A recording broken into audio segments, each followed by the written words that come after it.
RDPC. L'enseignant Macon condamne les « vampires avides de sang » qui détruisent le patrimoine de Biya. Abonnez-vous en activant la cloche de notification pour avoir la primeur de nos futures publications.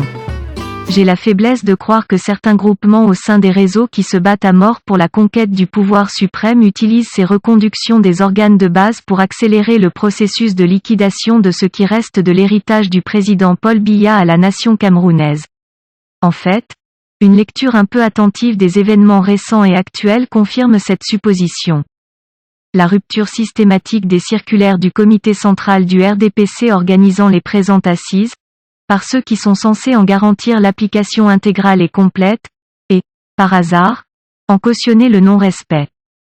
La désacralisation des emblèmes, sceaux et idéaux du parti, de l'élite de cette institution aux militants lambda.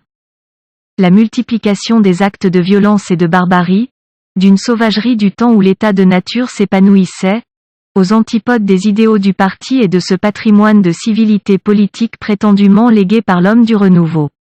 Une multiplicité d'attaques contre les institutions étatiques, des dégradations répétées des biens et des gens, des saccages de bâtiments publics et même de lieux de mémoire, jamais vus auparavant, dans une telle proportion et avec une périodicité et une répétition aussi prévisibles, même dans des États en déclin général.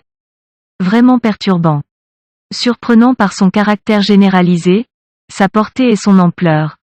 Mais ce qui est encore plus troublant, c'est l'apparente impuissance de l'ordre gouvernant et du conseil même du parti régnant, qui assiste impuissant, aux premières loges, avec une pointe d'indignation, à ce déchaînement de violence sans précédent, à ce concours d'imbécilité et de taille d'organes, à cette fureur destructrice sauvage, à cette éruption apocalyptique d'animalité qui ravage tout sur son passage. J'accuse.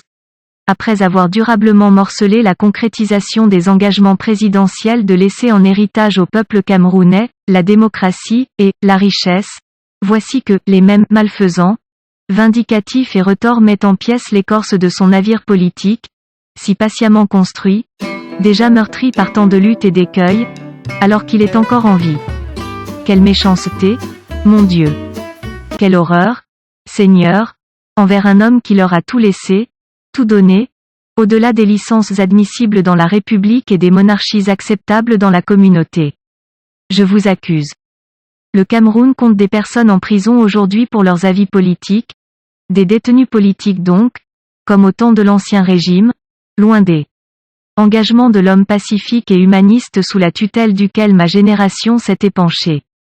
Les combattants en uniforme que nous admirions dans notre tendre jeunesse, dans leurs habits princiers, leurs fastes à la négus et leurs bottes étincelantes, leurs étoiles à faire pâlir d'envie le roi soleil lui-même, sous l'invention d'une véritable technologie de la répression, sont devenus des terreurs pour les justiciables qui peuvent se retrouver enfermés et torturés sans raison. On est loin du pacifisme du haut magistrat de l'État. Le Cameroun est désormais un terrain d'insécurité où 7 régions sur 10 sont en proie à la violence armée et à la mort, aux frontières opposées des principes de paix, de sécurité et de sûreté de l'homme pacifique du 6 novembre.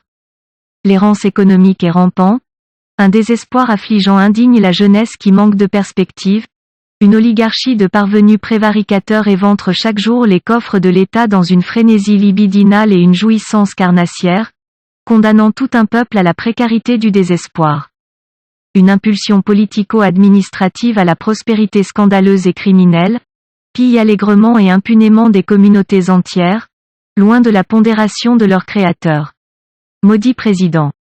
Voir ces créatures, telles des bêtes immondes et des vampires assoiffés de sang, ouvrir la voie à la liquidation de son héritage de son vivant, et déchiqueter ainsi son héritage à la postérité sous ses yeux. Merci de prendre 3 secondes pour lire la vidéo et la partager.